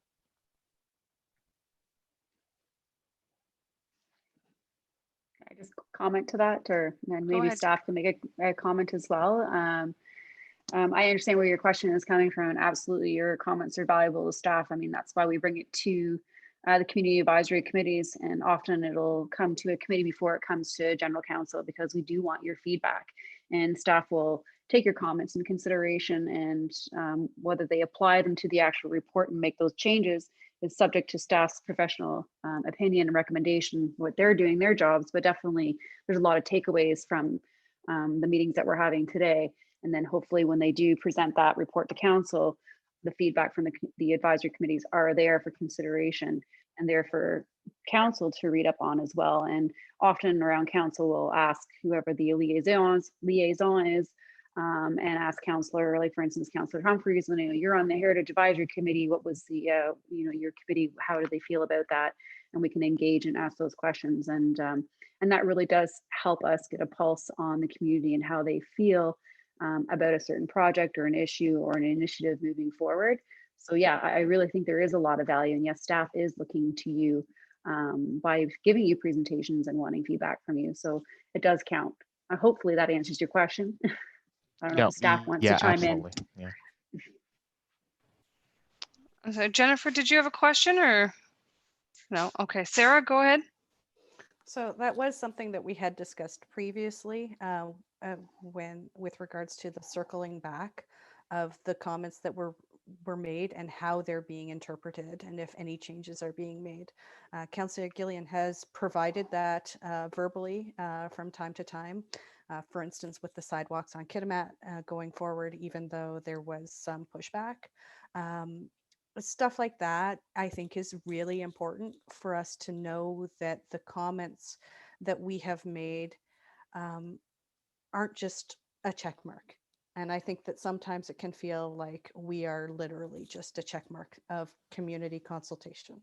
So that's why I think that circling back is so important, even if it's to say we appreciated your comments and we used, to use Dennis's language, these key performance indicators to make a different decision. I think that that's fair. You're allowed to make a different decision than what may come out of this advisory committee, but it would be nice to know what the decision was and why it either it followed the recommendations that we were able to provide, or there was some other information that we didn't have. So I think that that's really important, and it hasn't always happened. And it had, when it has happened, it's been more a verbal or off the cuff as opposed to a formalized thing. And it would be lovely to see it formalized. So just to summarize, I think we're saying that we like the idea of an open discussion at the end of the meeting, and that may actually be a good way for Dennis, like you were saying, to bring up topics where, like, you know, what was the follow-up, what was the follow-through. Secondary to that, to meet a little bit more regularly, maybe even if it's for a little shorter period of time, like an hour and a half or something, but at least if it's bi-monthly, then that would work. And I feel like I missed one more point that we may, an environmental committee, that it would be a great idea to branch off and have an environmental committee as well. Is there any other comments or feedback that we wanted to put out there at this point? Okay, so can I get a vote of all in favor? Is anyone opposed? Okay, perfect. So, Councillor, I'm going to ask your opinion here. Do you want to, we have two other items on the agenda that are informational. Do you want to speak about the idling agenda item, or would you like to see that deferred to next time? Thank you, through Madam Chair. I know that there's a couple other items with the crossing grades as well, and the community clean bylaw, if time permits. I just see the idling, and I know that Natalie is here, is something that would really fall under the environment side, unless it's something that you would want to bring to, I feel like the environment committee is going to go through, but if that's something you feel that you would gain some comments from both at this time, we can definitely move forward. I would just like to hear from Miss Natalie, if I could. Yeah, I mean, I'm open to getting comments today and also from the next, the Environment Committee. If I don't know exactly the timeline of when that Environment Committee will be, once approved, put together, and when we can have that meeting, because I don't know that time frame. Yeah, that would be my only concern in terms of deferring it. okay. I mean, as long as, like, I mean, I'd like to be able to at least bring that to the committee if it does get enacted in a timely fashion. Did you have a timeline involved that you were anticipating and bringing that to a general council? We were hoping to get this approved for the fall, because it falls with the school, the kids going back to school, and that we were trying to kind of coordinate for that school season. and to launch it and do the education campaign in coordination with that. That was our only kind of timing that we were hoping to meet. But otherwise, there was otherwise no other deadline or any other time constraint. It was scheduled to be on general committee of October 6th. So it was reviewed at our agenda management team meeting today, knowing that it was coming here tonight and that your comments would be included in that report coming forward in early October. Okay, so then I guess at this point, should we table it and have a discussion on it then if there is a timeline as to, and then if the environmental committee goes forward, then that can be addressed at that point again. So can I get a mover and a seconder to put the item on the floor for discussion? Sarah, movers, I need a seconder, please.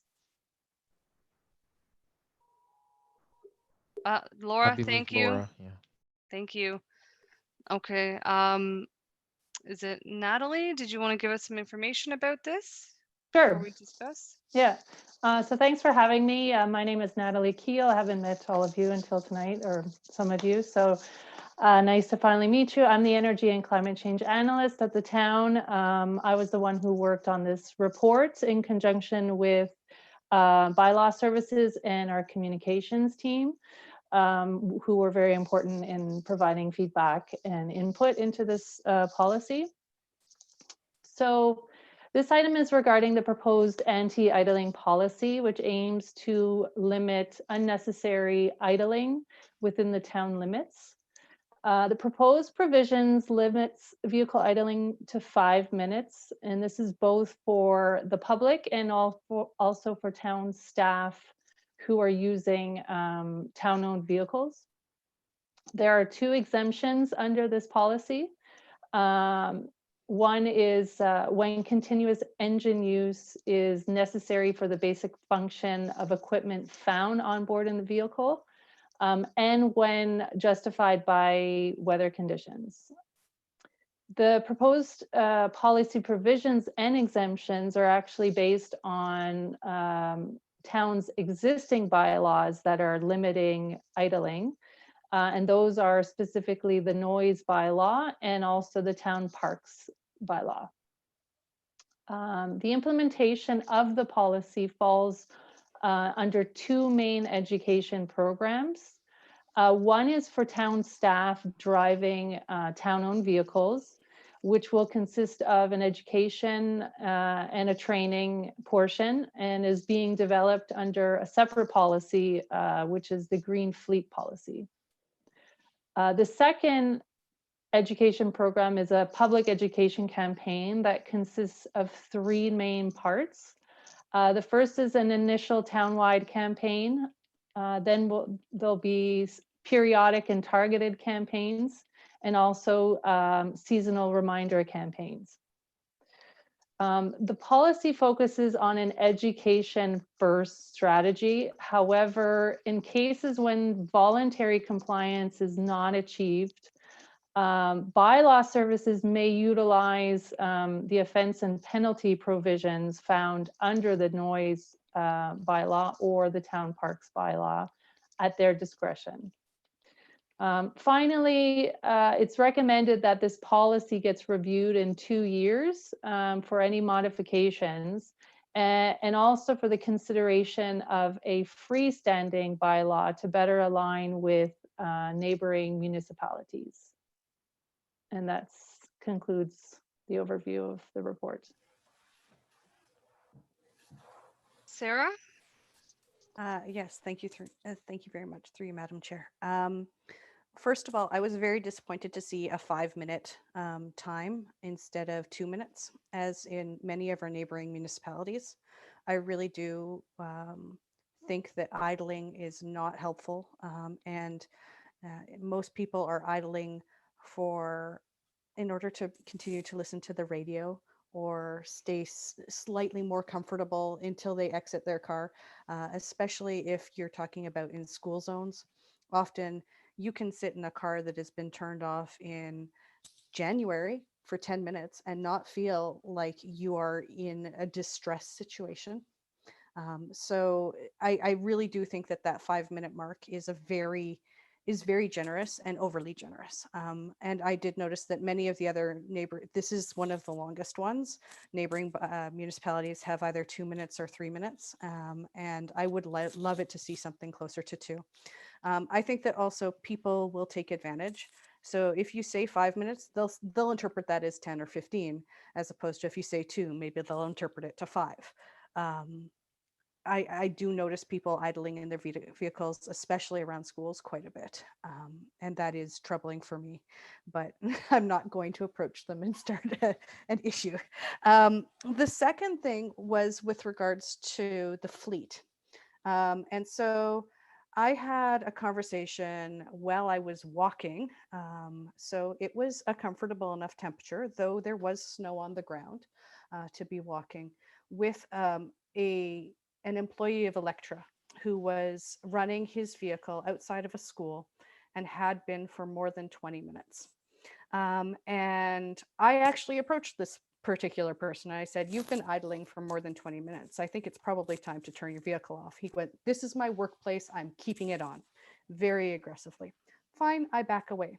However, I think that that speaks to fleet management and that speaks to education within the employees, because if it is about comfort in February, I understand. We live in Canada and it does get cold. However, that means when you're purchasing vehicles, you need to keep in mind that this is a workplace for some people and that you need to be able to create that comfort without idling, without creating that additional greenhouse gases and everything else that is being those emissions. We don't need those emissions. So I think that those are my 2 comments, because I think that both those things are very important, that it should be a shorter time limit, and it's a systemic problem for people who work in their vehicles, and there needs to be, I can't mandate every other organization. I can't even mandate the town of Aurora, but I can make suggestions and maybe they'll be implemented. Thank you. Laura, then Jennifer. Yeah, I just want to say that honestly, I think it's a bit of a missed opportunity not to change the existing policy. I think 5 minutes is far too long. When I looked at the materials, I thought the city of Barrie with a 60-second limit, the policy seemed very good. They had the good responses from a communication standpoint as to why, how you can debunk some of the myths around idling. And I just think 1 minute is sufficient in most cases. We know what the exceptions are. Sarah's just outlined, a good example of where, we may be commenting unfairly and there's a reason for it. And maybe if we had markers for town vehicles or where exceptions are needed, but overall, I think 1 minute should be sufficient. I'd really like to think we could make some change. Jennifer? Yeah, just kind of building off the same theme. I was wanted to comment on the exceptions and just to make sure that we're careful with that, because and maybe there's more detail behind it, but exceptions for weather or to keep something operating in your vehicle, I think could be interpreted pretty broadly. That's when people idle, right? Oh, it's cold outside, I'll just leave my car on, rather than don't sit in your car, go into the grocery store or whatever it is, right? So I think because this will primarily be about communications and education to public, that we don't want to kind of communicate that there's exceptions, because there's other ways to go about your day that mean you don't have to worry about those exceptions. You don't have to keep your car running to whether it's charging your phone, and maybe that's not the intention of that exception, but as an example, just to make sure from a communications perspective that it's really done in a way that communicates we're changing how we're approaching things. We're not just letting people go about what they're already doing. Any further comments or questions? Okay, great. So I'm going to call a vote. All in favor? Sorry, sorry, can I just make one more comment? Yeah. With regards to idling on public streets in private vehicles, if there is somebody who is idling for a long period of time, there should be some way of contacting bylaw services fairly easily with that. For instance, I saw somebody idling on their street, running a computer in their car back in April, so I'm sure it was part of COVID, but for over an hour. And I think that we really need to have some way of communicating and getting on top of that, as opposed to making it seem like it's an exceptional circumstance. I'm sure they were working in their car, they had a laptop running, but is that the exceptional circumstance, or do we clearly communicate that that is not the exceptional circumstance? It was a private vehicle, it was not a fleet vehicle. Yeah, I think in that case, bylaw services could go and speak to that individual. Tasha's here, maybe she can give some insight on how exactly that would proceed. But part of the education program would be bylaw services educating the public in those, circumstances. Tasha, I don't know if you wanted to comment on that.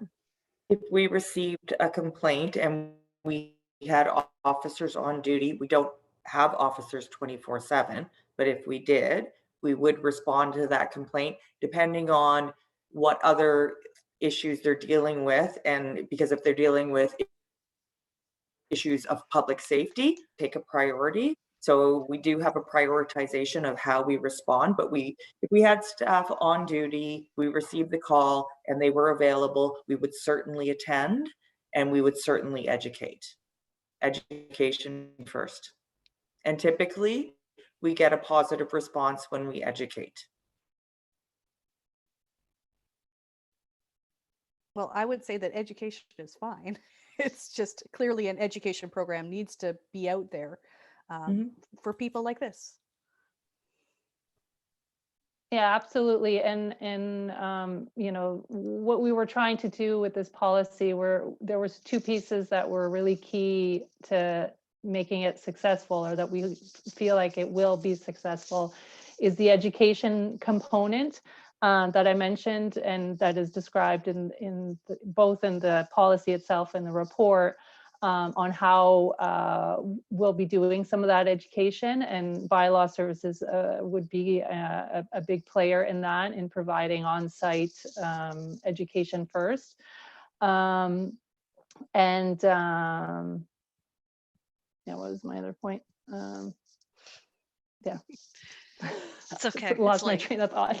So yeah, it's getting late. But yeah, so right, sorry. It was the education piece, but also an enforcement portion of the policy. And that's where the noise bylaw provisions come in, right? Because there is actually, penalties for non-compliance, right, under those bylaws that the bylaw services could fall onto. So, we were trying to, really push the education as our primary, strategy under this policy. Well, I think if you're going to be pushing the education as much as possible, I think that Laura has a really great idea with following Barry's lead with the 60 seconds, because you can almost create a campaign around the 60 seconds counting down on a stopwatch. And this is it. This is you're turning off your car as soon as you get to your destination. It's not 5 minutes. It's not you're going to finish that phone call or whatever else. It's off. Yeah. So I think that's an education piece. Thank you. Tash, you had a comment? Yeah, just one comment. In terms of the exemptions, Natalie, and I can't remember, is there an exemption for drive-throughs? So because drive-throughs are an issue. So the exemptions under this policy mirror that of the noise bylaw. So it matches that. So it's those specialized vehicle, the exemptions are the specialized vehicles that have equipment in it, and require the engine running for that auxiliary equipment to function. So that's a lot of for example, road maintenance and things like that, those vehicles that have specialized equipment that require the engine running for the rest of the vehicle or operations to function. And then we have weather conditions. Now, because we've mirrored it off of the noise bylaw, there are no actual temperature restrictions under the noise bylaw. And the 5-minute limit that several people have mentioned being too long, those two pieces all mirror the current noise bylaw. And we did that because the noise bylaw has an enforcement mechanism that could be utilized. And that was the reason why we've mirrored it at this point. But we also made that recommendation to review this and see how the policy has been implemented and if it was successful or if we need to tweak it or if we have to make its own separate bylaw for anti-idling where we would then consider a much shorter idling limit and different exemption conditions. In that municipal scan that was provided as an attachment in the report, there are many examples of what those exemptions are. And actually the exemptions from a lot of our neighboring communities, it's quite long. It's like 8, 9, 10 sometimes exemptions on top of the ones that we've exempted here in this one. So the one we have right now, this has in the proposed policy is more restrictive in terms of exemptions than a lot of our neighbors, to give an example. I think you could be more restrictive and fewer exemptions and still have a win with the community.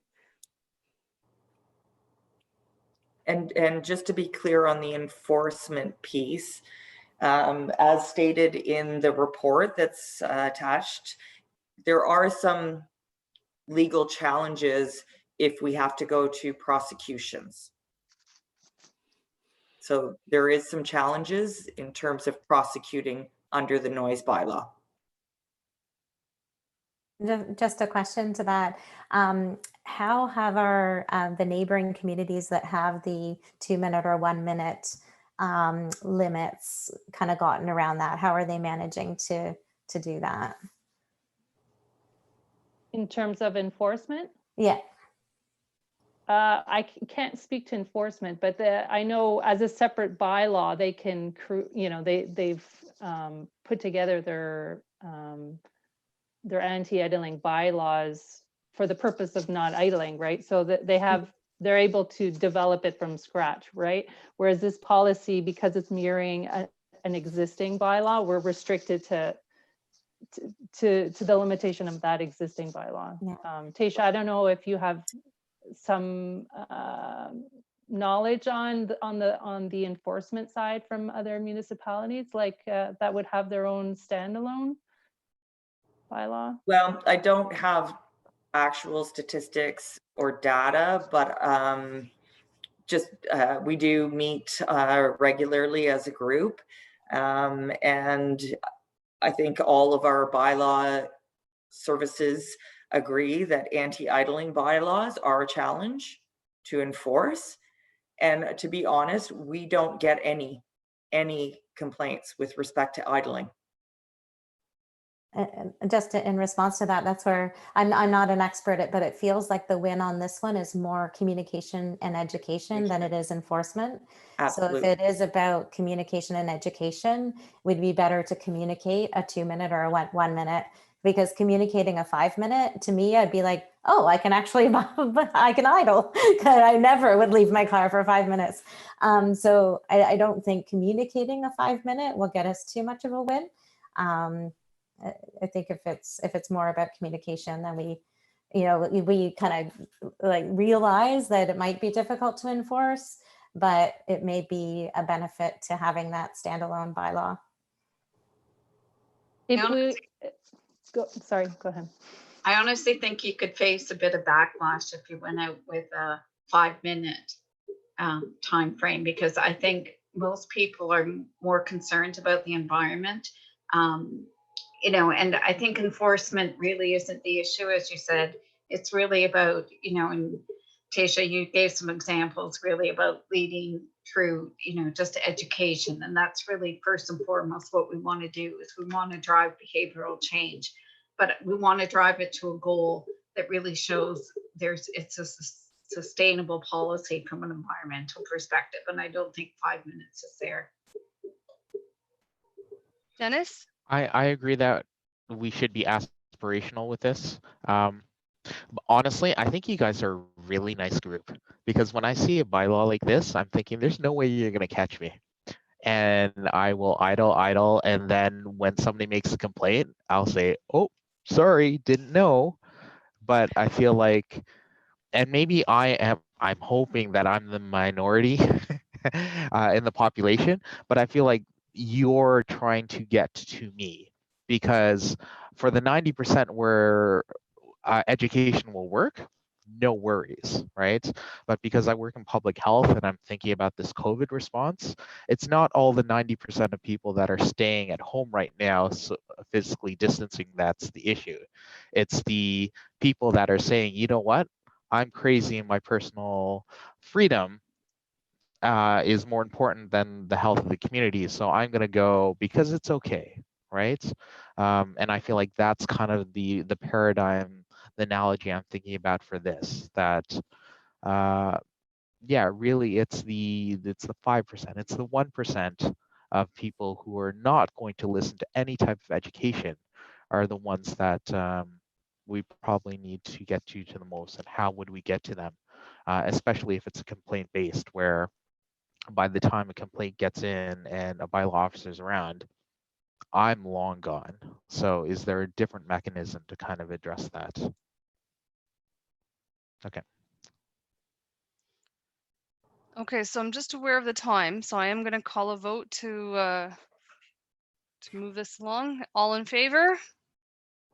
Okay, is anyone opposed? Great. Thank you, guys. And we're going to move on to number 7 of our agenda, informational items.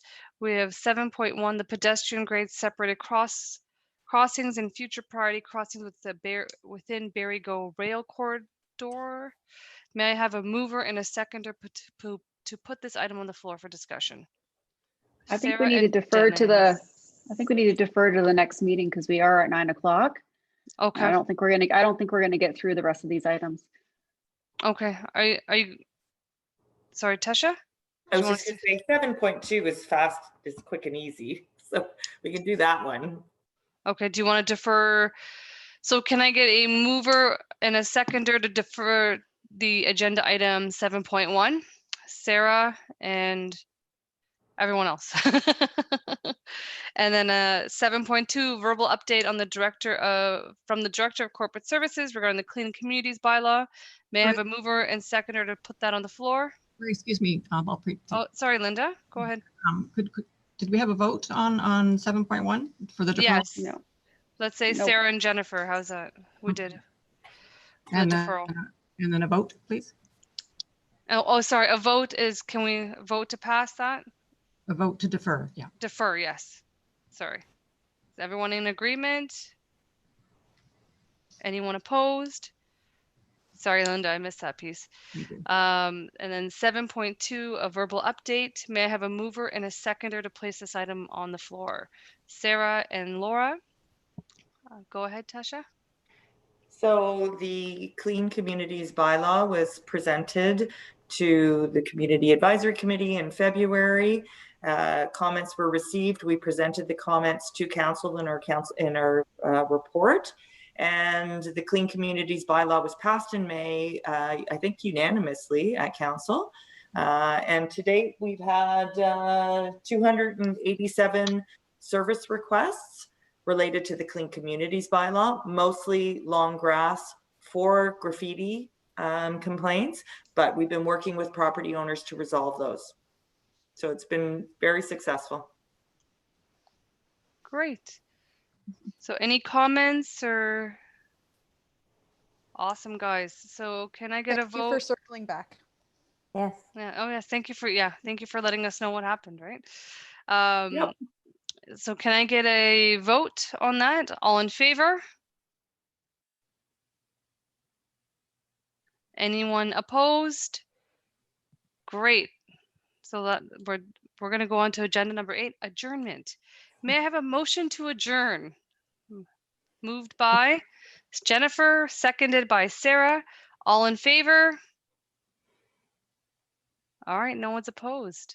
So that's it. Okay, Linda, can we sign off now? Yep. Thank you very much, everybody. All right. Thank Thank you you, all. Mayor, for joining us. Thank you.